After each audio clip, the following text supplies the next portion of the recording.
I mixed fluorescent powder into a glass of water and stirred it slowly. Then I dipped my fingers in and drew a smiley face on the table. Nothing showed up until I passed a UV light over it. The hidden mark glowed instantly. That's when I knew the plan would work.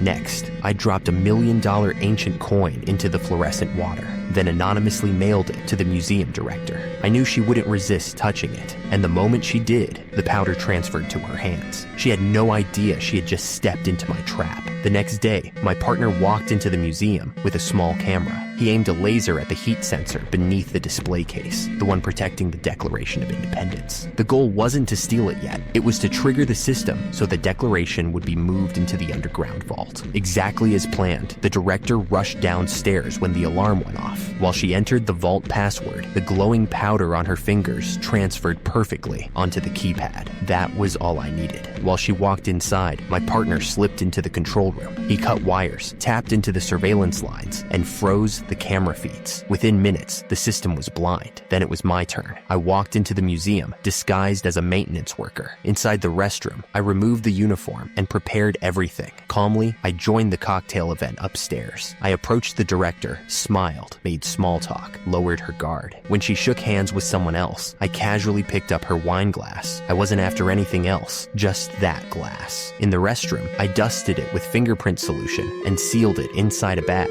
Her prints appeared clearly. I lifted them carefully and placed one onto a thin thumb cover. Then I stepped into the elevator and pressed her copied fingerprint onto the scanner. The doors opened. Down in the basement, I pulled out the UV light. Every key she had pressed on the keypad glowed in sequence. I whispered the pattern to my hacker partner. Seconds later, he cracked the order. I entered the code. The vault door opened. The Declaration of Independence was finally in front of me. But just as I reached for it, the surveillance feed went dark. Someone else was interfering. No time left. There were too many screws on the frame. I could not remove them all, so I grabbed it whole and ran for the elevator. But as soon as I reached the hallway, I ran straight into another professional thief. Before I could react, they raised their weapon and fired. I immediately ran into the elevator. The doors closed just in time.